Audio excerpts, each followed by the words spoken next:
Hello everyone. अभिनव नाम है मेरा। स्वागत करता हूं एक बार फिर से आप लोगों का आपके अपने यूट्यूब चैनल मैथ्स बाय अभिनव राजपूत में और all India live mock series में। आज हम लोग द पंडित्स का मॉक नंबर 14 करने वाले हैं। ठीक है, आज 14 मॉक करने वाले हैं और इस मॉक को देने के बाद बहुत बच्चे खुश होंगे कि अब तो मैं CGL 2024 निकाल ही दूंगा। ओके, क्योंकि इसमें तो अच्छे नंबर आए हैं। जिनके 100 आ रहे थे उनके 120 130 आ गए होंगे, क्योंकि ये जो मॉक था इजी था। ओके, तो ज़्यादा खुश होने की बात नहीं है, बट अच्छी बात है। ठीक है, थैंक यू सो मच कि ये पंडित्स के लिए है। थैंक यू सो मच कि आप लोगों ने ऐसा मॉक बनाया गया ना। बच्चों का कॉन्फिडेंस लेवल भी आना जरूरी होता है। ओके, तो जब ऐसे बीच में एक दो इजी मॉक्स देते हैं ना तो उनका कॉन्फिडेंस लेवल बूस्ट होता है और ऐसा होना चाहिए। ठीक है, इसमें कोई बुराई नहीं है कि इजी मॉक है, बट अगर इसमें आपने 130 120 भी लाए हैं ना, 130 के करीब, तो अच्छा स्कोर है। It's not bad. ठीक है, मॉक वो था। और इसके अलावा आज का जो क्लास है हम लोग, आपको पता होगा, पंडित्स के रेगुलर मॉक्स दे रहे हैं। मॉक नंबर 4 के बाद से लेके ये 14th मॉक है, मैं रेगुलर आप लोगों को प्रोवाइड कर रहा हूं। और इसमें सबसे अच्छी बात क्या रही है कि पंडित्स वालों ने मुझे जो इनका जो वर्ड फाइल है ना वो शेयर कर दिया, जिससे क्या है ना कि मेरा टाइपिंग का काम थोड़ा सा कम हो गया। तो उसके लिए भी थैंक यू सो मच। आप में से बहुत लोग जो सिर्फ लाइव मॉक देख रहे हैं और उसी के लिए मेरे चैनल पे आते हैं, मैं आपको बता दूं, हमने आप लोगों के लिए ना एक समापन 1.0 का बैच स्टार्ट किया है। 36 डेज क्विक रिवीजन बैच है। इसमें मेनली हम लोग क्या करने वाले हैं, जो SSC CGL जिनके भी उसमें 20-25 नंबर आ रहे हैं ना मैथ्स में, अगर आप वो सीरीज रेगुलर देखते हो तो हर एक चैप्टर 1 से सवा घंटे में आपको कवर करवाया जाएगा। 25 से 30 क्वेश्चंस हर चैप्टर में, जो बेस्ट 25-30 क्वेश्चंस है जिसमें सारे टाइप्स कवर है। तो अगर आप वो भी देख लेते हो और उसकी भी अच्छी से प्रैक्टिस कर लेते हो ना, मैथ्स में आप इजीली 40+ ले आओगे। तो मैं चाहूंगा कि आप वो भी देखना। अब हम क्वेश्चन स्टार्ट करते हैं। ओके, देखो आज का पहला क्वेश्चन है, अगर रमन की सैलरी 40% लेस है सुमन की सैलरी से। ठीक है, देखो क्या कह रहा है, जो रमन की सैलरी है ना वो सुमन की सैलरी से 40% कम है। ओके, दैट मीन्स कि अगर सुमन की सैलरी 100 है तो रमन की कितनी होगी, 60। 40% लेस का मतलब यही होता है। तो आपसे पूछा है, ये बताओ सुमन की सैलरी रमन से कितना ज्यादा है। ठीक है, तो आप देखो कितना ज्यादा है, 40 ज्यादा है। 40 60 का कितना होता है, 2/3, और 2/3 को हम 66.6% कहते हैं। यही इसका आंसर हो जाएगा। ओके, आई होप क्लियर होगा। सेकेंड क्वेश्चन देखो, एरिया ऑफ रेक्टेंगुलर फील्ड दे रखा है 4320। लेंथ दे रखा है कितना, लेंथ दे रखा है 72, एरिया दे रखा है 4320। तो एरिया का फॉर्मूला क्या होता है, एरिया का फॉर्मूला होता है लेंथ इंटू ब्रेथ। आपसे हालांकि पेरीमीटर पूछा है, पेरीमीटर क्या होता है, 2 इंटू में लेंथ प्लस ब्रेथ, या लेंथ प्लस ब्रेथ को ऐड कर दो और डबल कर दो, आंसर आ जाएगा। देखो इसको सॉल्व करते हैं, 12 से कट करते हैं, 12 3 36, 12 6 72, 12 से कटा 6, 6 से कटा 60, तो ब्रेथ आ गया आपका 60, यानी चौड़ाई कितनी है, 60। आपसे पूछा है पेरीमीटर, पेरीमीटर का फॉर्मूला होता है 2 इंटू में लेंथ प्लस ब्रेथ, यानी कि 72 + 60 132, और 132 का डबल क्या होता है, 264। ये इसका आंसर हो जाएगा। ठीक है, आसान क्वेश्चन है, देखते रहो सब समझ में आ जाएगा। इजी टफ सब आ जाएगा, करने का क्या तरीका होता है वो समझ में आ जाएगा आपको। एक फादर है, उसकी जो प्रेजेंट एज है ना वो 4 टाइम्स है डॉटर की एज की। ध्यान रखना, अगर डॉटर X है तो इसकी उम्र कितनी होगी, 4x। ओके, आफ्टर 16 ईयर्स, 16 साल बाद, 16 साल बाद फादर की एज 4x + 16, डॉटर की एज x + 16। ओके, अब और जो he will be twice age, और इनका जो रेशियो है ना वो 2:1 है। क्या है रेशियो, 2:1 है, यानी दिस अपॉन में दिस इज इक्वल टू 2:1। यहां से आप क्रॉस मल्टीप्लाई करोगे, या फिर इसको ऐसे लिखना, 4x + 16 अपॉन में x + 16 को 2:1 रखोगे, तो वही मैंने किया है क्रॉस मल्टीप्लाई। तो यह आ जाएगा 2x + 32 is equal to 4x + 16। इसको इधर, तो 2x is equal to 16। x की वैल्यू यहां से 8 आ गई है। क्या पूछा है आपसे, आपसे पूछा find the daughters as after 2 year. देखो प्रेजेंट एज है डॉटर की 8 साल, अगर फादर की पूछी होती तो 32, 2 साल बाद कितना हो जाएगा, अगर 8 है तो 2 साल बाद 10। ओके है। और देखो x - y दे रखा है, xy भी दे रखा है, और आपसे जानना चाहता है कि x की क्यूब माइनस y की क्यूब कितना होगा। तो सबसे पहले देखो x की क्यूब माइनस y की क्यूब का फॉर्मूला क्या होता है, ये होता है x - y x² + y² plus में xy। ठीक है, ये फॉर्मूला होता है x माइनस वाई का, x minus y x square plus y square plus x y. अब जरा गौर से देखो, ये निकालने के लिए हमें चाहिए x माइनस वाई, ये दे रखा है 19, ये नहीं दे रखा, एक्स वाई 51 दे रखा है। तो कुल मिला के अगर मैं ये निकाल दूं तो आंसर आ जाएगा, आंसर आ जाएगा ना। अगर मैं x square plus y square निकाल दूं तो कैसे निकालूंगा, देखो x माइनस वाई का होल स्क्वायर क्या होता है, x square plus y square minus 2xy।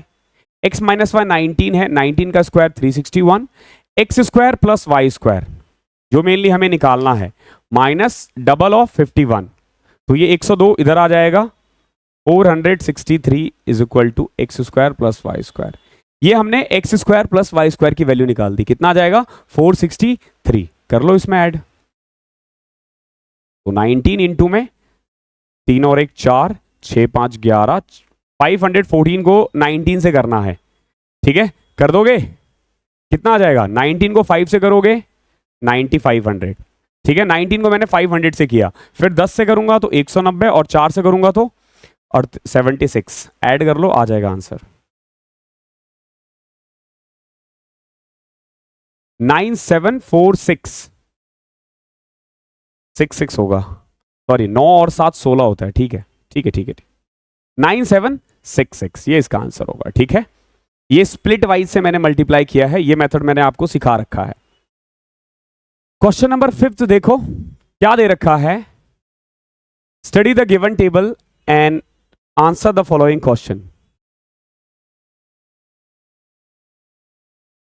ये क्या शो कर रहा है, the table shows the number of student appeared and qualified. इतने अपेयर हुए हैं 52, क्वालिफाई 43 2014 में, बी में इतने अपेयर्ड इतने क्वालिफाई, ये दे रखा है। State wise in the category CAT exam, ये कैट एग्जाम का है। आपसे क्या पूछा, what percentage of the total number of student were qualified out of the total application in the state A for the given 3 year. A के तीनों साल में कितने परसेंट बच्चे क्वालिफाई हुए हैं, बस आपसे ये पूछा है। देखो टोटल 2014 में इतने बच्चे क्वालिफाई हुए हैं, 15 में इतने, 16 में इतने, तो टोटल देखो क्वालिफाई कितने हुए, 43, 25, 68 और 90, 158 बच्चे क्वालिफाई हुए हैं। किसमें, ए में 4, 5 और 6 मिला के। अप्लाई कितने ने किया था, 52, 9, 61, 20, 81, 4, 85, 185 स्टूडेंट ने अप्लाई किया था, 185 क्वालिफाई हुए हैं, 158। तो इसको परसेंटेज में कन्वर्ट करना है, कर दो।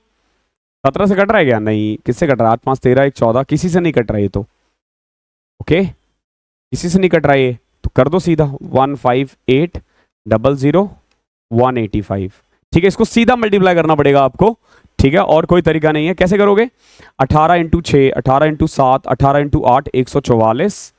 अगर मैं इसको 8 से करूं, ओके अगर मैं 8 से करूं तो देखो 144 और 1480 आ जाएगा, ठीक है। अगर मैं 185 को 8 से करूं तो कितना आएगा, 1480। बचा कितना, 1480 इसमें से घटाऊंगा तो 100, फिर 1000, अप्रॉक्स 84 या 85 पॉइंट समथिंग आएगा, ये आंसर है, ठीक है। आई होप, ध्यान रखना इसमें थोड़ा सा कैलकुलेशन है, इसको इजी नहीं मान सकते, अप्रॉक्सीमेट लेके चलोगे तो ऐसे हो जाएगा। M and N are 2 points on the circumference of a circle having diameter 50 centimetre. देखो क्या कह रहा है, एक सर्कल है काइंड ऑफ दिस, ठीक है। M और N 2 पॉइंट्स है on the circumference of a circle having diameter 50 centimetre. The length of the line segment MN is 48 centimetre. देखो ये M है, ये N है, इसकी लेंथ कितनी है 48, डायमीटर 50 है, तो दैट मींस कि MN डायमीटर नहीं है फॉर श्योर। पूछा है find the distance of the line segment MN from the centre of the circle. बताओ सर्कल से ये कितना दूर है, यानी आपसे ये वाला पूछा है पॉइंट। ये तो आसान है, कैसे, देखो क्या करते थे हम, अगर याद हो तो सबसे पहले देखो अगर डायमीटर 50 है तो ये कितना होगा 25, ये रेडियस है, क्योंकि जैसे मान लो O सेंटर है, O को सेंटर मान लेते हैं, तो OM क्या है, रेडियस है। अब OP हमें निकालना है, PM दे रखा है 24, अगर ये 48 है तो 2 बराबर पार्ट में डिवाइड करेगा, तो 25 24 का पाइथागोरस ट्रिपलेट क्या होता है 7, ये 90 डिग्री होगा, तो OP आ गया 7 और 7 आपका आंसर है, यही पूछा है। ओके MN का सेंटर से कितना डिस्टेंस है, यही क्वेश्चन पूछा, इसको टफ मत बनाना, इजी क्वेश्चन है। क्वेश्चन नंबर 7 देखो क्या है, a man can row a boat at a speed of 15 kilometre per hour in still water. एक बोट है, एक आदमी है, वो एक बोट को ना 15 किलोमीटर पर आवर एक स्पीड से भगा सकता है, यानी यू कैन से कि जो ए है वो है 15।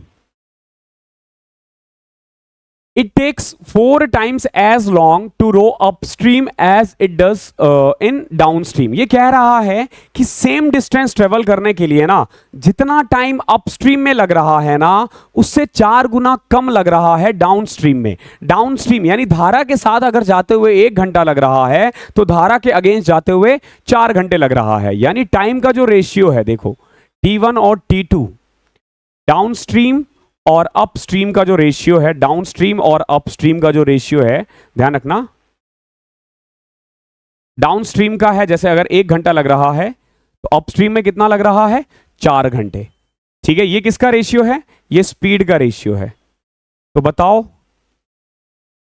और ये टाइम का रेशियो है, तो बताओ स्पीड का रेशियो क्या हो जाएगा, इसका उल्टा कर दो 4:1। T1 है मान लो डाउनस्ट्रीम और T2 मान लेना अपस्ट्रीम है। ठीक है, यानी डाउनस्ट्रीम में अगर 1 घंटा लग रहा है तो अपस्ट्रीम में 4 घंटे लग रहा है, तो स्पीड उल्टा हो जाता है। जो भी टाइम का रेशियो है स्पीड उसका उल्टा हो जाएगा। अब देखो A 15 है, B मान लेते हैं हमारा जो स्ट्रीम है ना उसकी स्पीड है।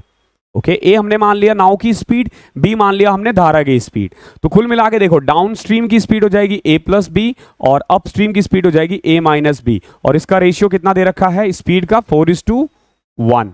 कर दो solve, 15 plus b 15 minus b, तो 60 minus 4b is equal to 15 plus b. इसको उधर ले आओ 5b और इसको उधर ले आओ 60 माइनस 45 15 45 होता है, b की वैल्यू आ जाएगी 9। ठीक है, आई होप क्लियर होगा। अब देख लो 15 प्लस 9 24 और 15 में से 9 गए तो 6, 6 और 24 का रेशियो 1:4 होता है। क्वेश्चन नंबर 8 देखो, 3 पार्टनर्स है, they decided to start a business, they decide to donate 10% of the profit to a charity। Same question मैंने पार्टनरशिप में करवाया है अभी, ठीक है, फ्राइडे वगैरह कोई। they decided to donate 10% of the profit। देखो इनको जो भी प्रॉफिट है ना सबसे पहले 10% तो डोनेट करेंगे, फिर जो बच जाएगा ना उसको ये लोग 2:2:5 में बांट लेंगे। तो आपसे पूछा है कि अगर टोटल प्रॉफिट 2,50,000 है तो फर्स्ट पार्टनर को कितना मिलेगा। तो सबसे पहले तो ये देखो कि 2,50,000 है ना, इसका 10% तो ये डोनेट कर देंगे, बचा कितना 90%। इस 90% को बांटेंगे और इस 90% में पहले वाले को कितना मिल रहा है 2 आउट ऑफ 9, क्योंकि 2:2:5 है। देखो 25,000 का 90% बांटेंगे और उसका 2/9 पहले वाले को मिलेगा। इसको सॉल्व कर दोगे आंसर आ जाएगा, इससे ये घटा 9 से घटा 10, 25,000 इंटू में 2 50,000, 50,000 इज योर आंसर। ठीक है, 9th question, selling price of 15 article is equal to the cost price of. देखो ये क्या कह रहा है, 50 आर्टिकल के सेलिंग प्राइस, 50 आर्टिकल का जो सेलिंग प्राइस है ना वो इक्वल है 70 आर्टिकल के कॉस्ट प्राइस के। यही तो कह रहा है ना। तो यहां से ना आप चाहो तो सेलिंग प्राइस और कॉस्ट प्राइस का रेशियो आ जाएगा। कैसे, ये 70 ये 50, 0 से 0 कटा, 7:5, यानी कि कॉस्ट प्राइस है 5, सेलिंग प्राइस है 7। अगर 5 रुपए का सामान 7 रुपए में बेच रहे हो तो कितना प्रॉफिट हो रहा है 2 ना, कॉस्ट प्राइस है 5, 2/5 मतलब 40%, ये प्रॉफिट है। आई होप क्लियर होगा, अच्छा क्वेश्चन था।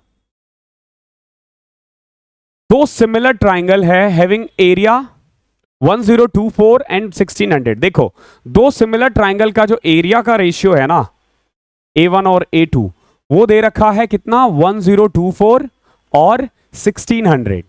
ठीक है, तो आपको पता होना चाहिए कि एरिया का जो स्क्वायर होता है ना वो साइड 1, एरिया का जो रेशियो होता है वो साइड 1 का स्क्वायर और साइड 2 के स्क्वायर के इक्वल होता है। तो यहां से साइड 1 और साइड 2 यानी पहले ट्राइंगल का साइड और दूसरे वाले ट्राइंगल के साइड का रेशियो आ जाएगा कितना 32/40। ये 32 का स्क्वायर है, ये 40 का। ओके, इसको और कट करोगे तो 4/5 आ जाएगा। ठीक है, यानी साइड 1 और साइड 2 का रेशियो कितना है 4:5 है। अब देखो, if the length of one side of the first triangle is 20, पहले वाले ट्राइंगल का एक साइड अगर 20 है तो दूसरे वाले का साइड कितना होगा। तो देखो क्या रेशियो है 4:5 ना, तो अगर 4 की वैल्यू 20 है तो 5 की कितनी हो जाएगी 25। कितना आसान है, इसको टफ मत बनाना, ठीक है, बहुत आसान है। एक अमाउंट है 45,000 becomes 81,000 in 4 year on a simple interest. तो बताओ रेट ऑफ इंटरेस्ट कितना है। देखो 45 से हो गया 81,000, तो कितना बढ़ा 36,000। 45 से 81,000 का मतलब 36,000 बढ़ना है। कितने साल में, 4 साल में। एक साल में कितना बढ़ा 9,000। एक साल में कितना बढ़ा 9,000। और 9,000 45,000 का कितना परसेंट है, कट करोगे 1/5 और 1/5 का मतलब होता है 20%। सिंपल, देख रहे हो कितना आसान है। तभी मैंने बोला था कि पेपर थोड़ा इजी बनाया आज का इन्होंने। In what ratio must a grocer mix 2 varieties of pearls costing 72 and 89। देखो 2 वराइटीज है हमारे पास, एक है 72 और एक का प्राइस है 89। इसको किस रेशियो में मिलाया जाए कि मिक्सचर बने 80 रुपए पर केजी का। तो लगा दो एलिगेशन 9 8। ओके है। क्वेश्चन नंबर 13 देखो, चलो एक अच्छा क्वेश्चन आ गया है रेस का। A policeman received information that a thief is at a distance of 7.2 kilometre from him। एक पुलिस वाले के पास फोन आया कि भैया आपसे 7.2 किलोमीटर दूर एक चोर है, भागो, मतलब उसका पीछा करो। The thief start moving on bike and the policeman chase him by bolero। Madam बैठ बोलेरो में, वही है, बोलेरो से चलना, पीछे भागना स्टार्ट कर दिया और जो चोर है वो बाइक से जा रहा है। Okay, the thief and the policeman are moving at the speed of 102 and 138। देखो चोर भाग रहा है 102 की स्पीड से और पुलिस भाग रहा है 138 की स्पीड से। तो आप ये कह सकते हो जो रिलेटिव स्पीड है ना वो है 36 किलोमीटर पर आवर, जो इनका डिफरेंस है। क्यों, क्योंकि दोनों सेम ही डिस्टेंस में भाग रहे हैं। अब देखो पुलिस ऐसा तो है नहीं कि वो उधर भाग रहा है, पुलिस उधर भागना स्टार्ट कर दिया। आपसे पूछा है at what distance will the police catch the thief. कितनी देर बाद या कितनी दूर पुलिस चोर को पकड़ लेगी। पहले तो ये देखो कितनी देर बाद, डिस्टेंस कितना था 7.2 किलोमीटर, इन दोनों के बीच का डिफरेंस 7.2 किलोमीटर था और स्पीड कितनी है 36। तो यहां से आ जाएगा 1/5 आर। इतनी देर में यानी 12 मिनट में 1/5 आर, 12 मिनट में चोर जो है वो पकड़ा जाएगा पुलिस के हाथों। ओके, चोर जो है वो पकड़ा जाएगा पुलिस के हाथों। अब आपसे ना टाइम नहीं पूछा, आपसे पूछा कितनी डिस्टेंस बाद। तो देखो 12 मिनट में देख लो कि पुलिस कितनी भागेगी। 138 इंटू में 1/5 कर दो, 5 दूनी 10, 35, 27.6 किलोमीटर बाद। ठीक है, 27.6 किलोमीटर, क्योंकि देखो 1/5 आवर में 138 की स्पीड से कितनी दूर भागेगा 27.6 किलोमीटर। 14 क्वेश्चन देखो, determine the value of product. देखो ए दे रखा है 4, बी दे रखा है 5, वैल्यू ही तो पुट करना है। 3a + 2b 9a² - 6ab + 4ab। अगर आप गौर से देखोगे ना तो ये फॉर्मूला है इसका a + b a² b² - ab। ये है a minus sorry plus b का क्यूब। देखो 3a का क्यूब + 2b का क्यूब क्या हो जाएगा, देखोगे तो 3a + 2b 9a² + 4b² - 6ab। तो ये तो फॉर्मूला बन गया ना किसका, 3a² + 2b²। तो 3a² यानी a की वैल्यू 4 पुट करनी है ना, तो 12 का क्यूब प्लस में 2b यानी 10 का क्यूब। 12 का क्यूब होता है 1728, 10 का क्यूब होता है 1000, 2728। ये इसका आंसर है 2728। आसान आसान है, इसको टफ मत बनाना, माय हम्बल रिक्वेस्ट। एक इलेक्शन है जिसमें सिर्फ 2 कैंडिडेट हैं।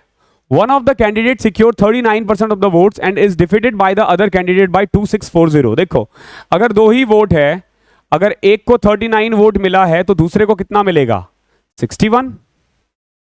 तो डिफरेंस कितना है एक्चुअली में, डिफरेंस कितना है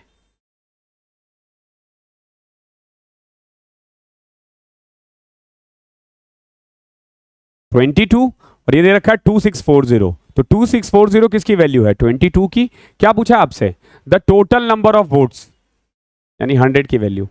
कर दो सॉल्व, 22 एकम 22, 22 दूनी 44, 120 इंटू में 10, 12,000 आ जाएगा answer.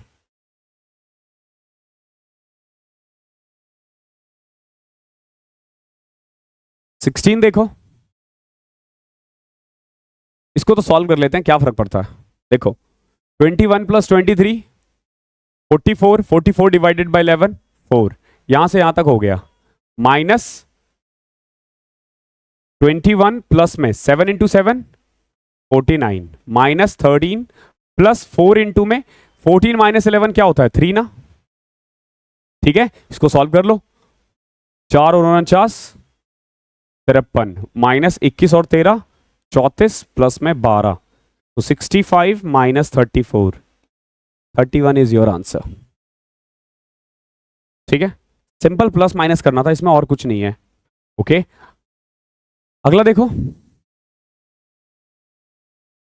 4 sine theta plus 3 cos theta, आपको वैल्यू निकालनी है 4 साइन थीटा प्लस में 3 कॉस थीटा अपॉन में 4 sine theta minus 3 cos theta, और दे क्या रखा है, tan थीटा दे रखा है 15/8।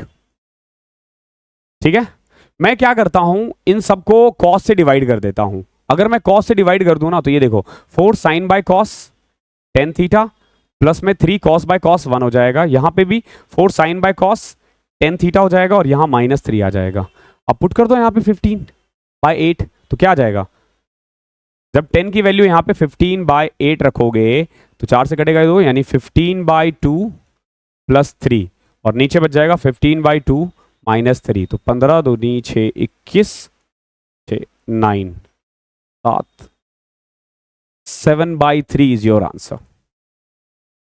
ठीक है, 10 से वैसे चाहो तो आप ये इसका फॉर्मूला होता है P अपॉन में भी, ये परपेंडिकुलर बेस है, आप डायरेक्ट यहाँ पे वो भी पुट कर सकते हो, हाइपोटेनस निकाल के, हाइपोटेनस आ जाएगा 15 और 8 है तो हाइपोटेनस 17 आ जाएगा, वो भी पुट करके निकाल सकते हो, बट वो थोड़ा लंबा लेंदी होगा, ये इजी। क्वेश्चन नंबर 18 देखते हैं, अच्छा क्वेश्चन है। क्या कह रहा है, एक सर्कुलर रेस है, 1600 मीटर लेंथ है, ए और बी स्टार्ट कर रहा है with speed of 45 and 36 kilometre per our, और दोनों सेम डायरेक्शन में भाग रहे हैं। फॉर एग्जांपल, जैसे अगर मान लो ये सर्कुलर है, तो अगर ए इधर की तरफ भाग रहा है तो बी भी इधर की तरफ ही भाग रहा है। आपसे पूछा है from the same point after how many seconds will they meet for the first time, अगली बार ये दोनों सेम पॉइंट पर कब मिलेंगे। देखो बीच में तो मिलते रहेंगे, सेम पॉइंट पर कब मिलेंगे, तो सेम पॉइंट पे जाने के लिए हमें क्या करना होता है, दोनों का जो भी टाइम लगता है ना एक चक्कर लगाने का, उसका एलसीएम ले लेते हैं। जैसे देखो, अगर बात करें स्पीड ऑफ ए की, तो कितनी थी 45 किलोमीटर पर आवर, इसको 5/18 में करके मीटर पर सेकंड में निकाल देते हैं। क्यों, क्योंकि ये 1600 मीटर में और आंसर भी सेकंड्स में लाना है। तो 9 × 5 = 45, 9 दूनी 18, 12.5 मीटर पर सेकेंड। एक बात बताओ, ए को 1600 मीटर जाने में कितना टाइम लगेगा, कर दो 25/2, 128 सेकेंड। ठीक है, 12.5, अगर मैं 25 का 5/18, 9 × 5 = 45, 18, हाँ 25 बड़ा 12.5, 25 4 64 इंटू में 2, 128 सेकेंड। ए को एक चक्कर लगाने में कितना लग रहा है, 128 सेकेंड। अब ऐसे ही बी का देखें तो बी की स्पीड कितनी थी 36, यानी 5/18 10 सेकेंड। तो बी को एक चक्कर लगाने में कितना टाइम लगेगा, 1600 डिवाइडेड बाई 10, 160 सेकेंड। तो अब आपने कुछ नहीं करना है, टोटल टाइम निकालने के लिए ना इन दोनों का एलसीएम ले लो, किसका 128 और 160 का ले सकते हो। 16 के टेबल में ही आ रहा है, 16 8 128 10, फिर 2 से कर दो 4 और 5, अब तो नहीं हो रहा, तो 5 के 20 दूनी 40, 40 इंटू में 16, 640, ये एलसीएम आ गया, और 640 सेकेंड ही यही इसका आंसर है। क्लियर है, आई होप क्लियर होगा। अगला देखो, एक सिलेंडर है टैंक, जिसका डायमीटर दे रखा है 35 और हाइट दे रखा है 50। आपसे पूछा कर्ड सरफेस एरिया निकालो, तो कर्ड सरफेस एरिया यानी कि वक्र पृष्ठ क्षेत्रफल 2πRH होता है, 2 इंटू में पाई 22/7, रेडियस 35/2, और हाइट कितना है 50। कर दो उसको सॉल्व, 7 से कटा 5, 2 से कट गया, 22 × 5 = 110, 110 इंटू 5 5500, यह आंसर आ जाएगा। ठीक है, आई होप क्लियर होगा, आसान क्वेश्चन था। क्वेश्चन नंबर 20वां देखो क्या है, a shopkeeper charges his customer 17% more than the cost price यानी कि अगर कॉस्ट प्राइस 100 है तो ये कितना चार्ज कर रहा है, 117 रुपए। 17% ज्यादा चार्ज कर रहा है, या यूं कह लो कि 17% प्रॉफिट पे बेच रहा है। क्या पूछा है, इफ अ कस्टमर पेड 17,550, इतना पे कर रहा है और हमारे अकॉर्डिंग कितना पे कर रहा है, 117। तो बताओ कॉस्ट प्राइस की वैल्यू कितनी होगी, कर लो solve.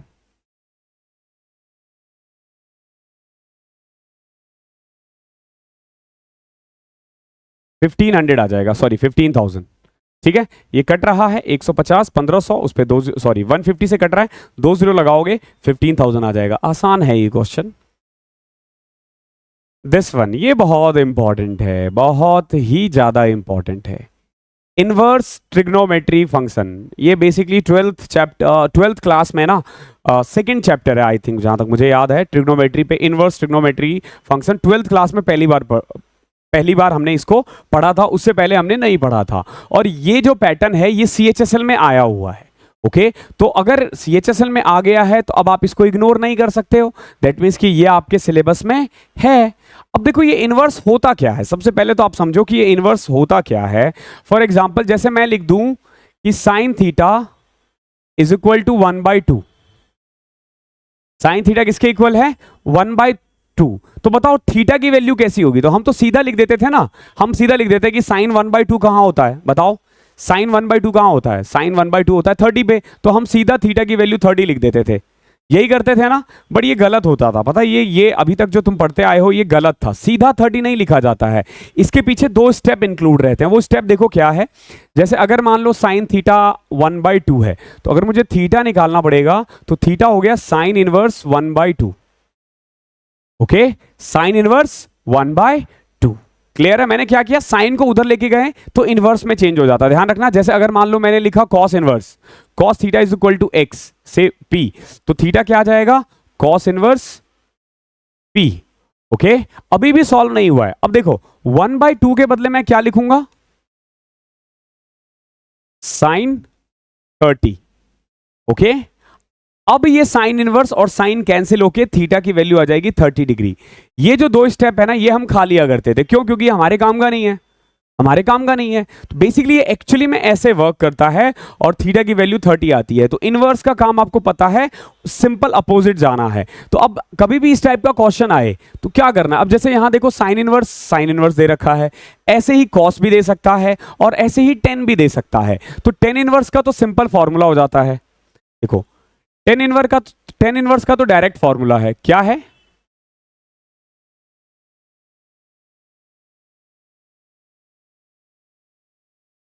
Ten inverse x plus y का फॉर्मूला हो जाता है, सॉरी टेन का देखो डायरेक्ट फॉर्मूला आप अप्लाई कर देना, tan inverse x plus tan inverse y का फॉर्मूला होता है tan inverse x plus y upon में 1 minus x Y.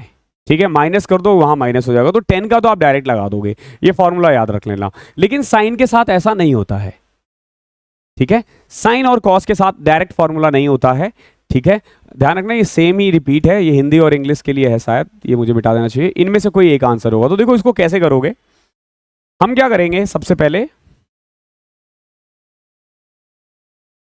Sine inverse 5/13 को से पी ले लेंगे और साइन इनवर्स 21/29 को क्यू ले लेंगे। तो यहां से देखोगे कि साइन इनवर्स उधर जाएगा तो sine p is equal to 5/13 आ जाएगा, और यहां से sine q is equal to 21/29 आ जाएगा।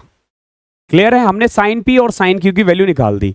यहां क्योंकि हमने साइन इनवर्स को पी माना था और साइन इनवर्स 21/19 को क्यू माना था, तो यहां पे सिर्फ और सिर्फ पी प्लस क्यू बच गया। क्या बच गया है, पी प्लस क्यू।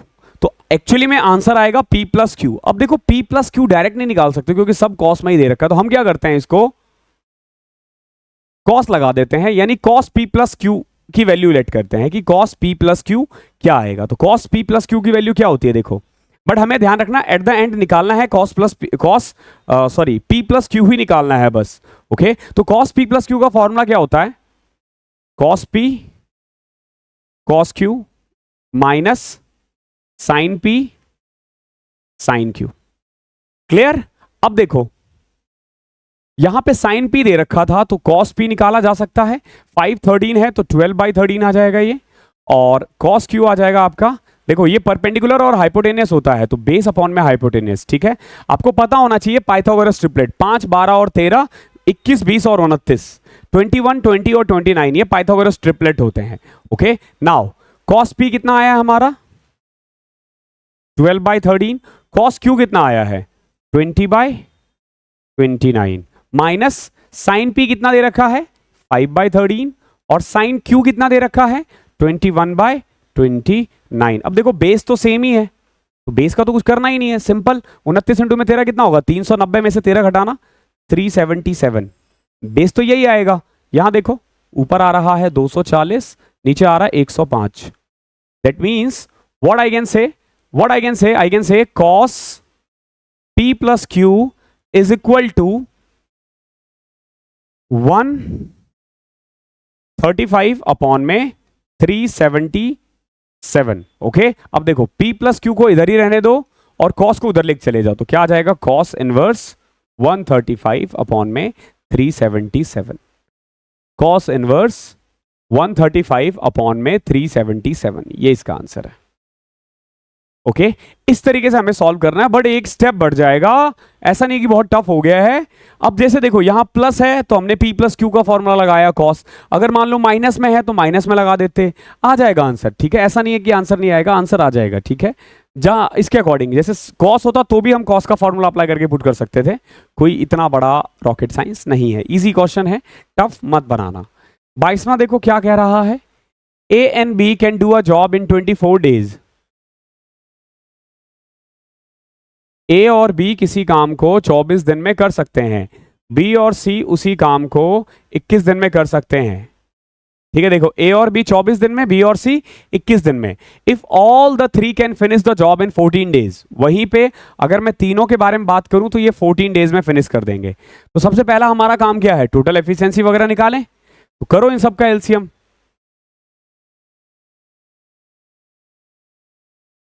सबसे पहले अगर मैं 7 से करूं तो, और 2 से करते हैं, 2 से कटा 12, 21 और 7, फिर 3 से 4, 7, 7, फिर 7 से करोगे तो 4, 1, 1, तो 7 चौके 28, 3 84, दूनी 168।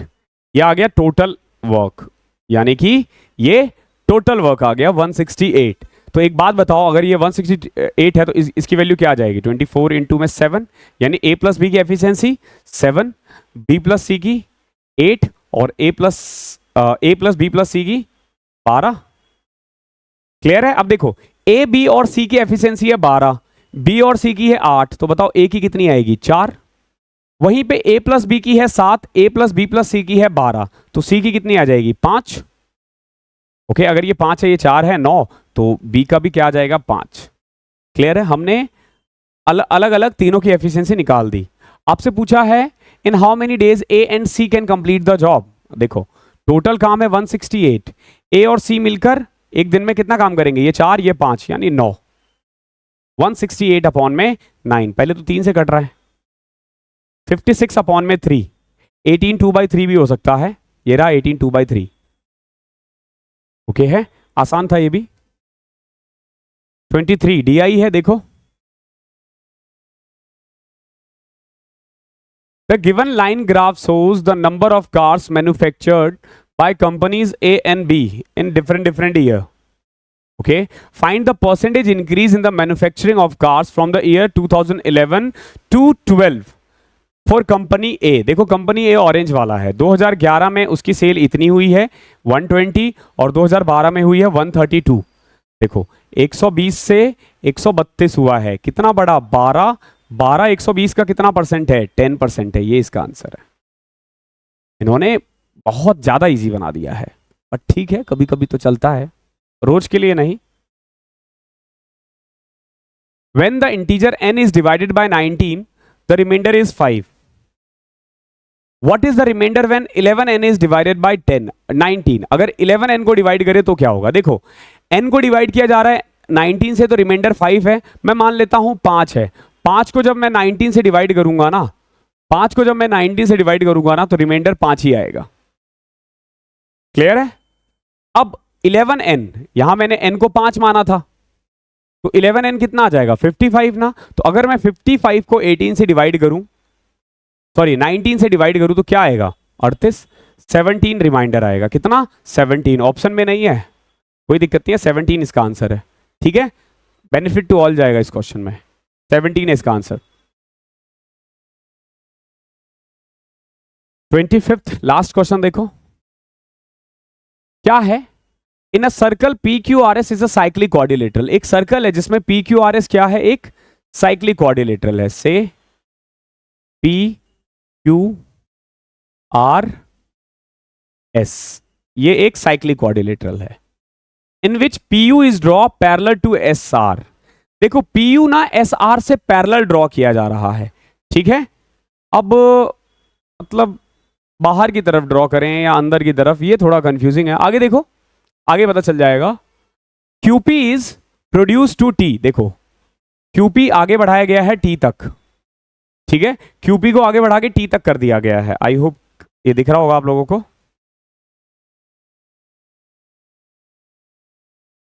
ठीक है, क्यूपी को आगे बढ़ाया गया है टी तक।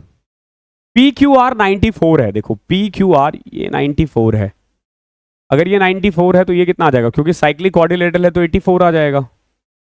ठीक है, 94 है तो 86 आ जाएगा।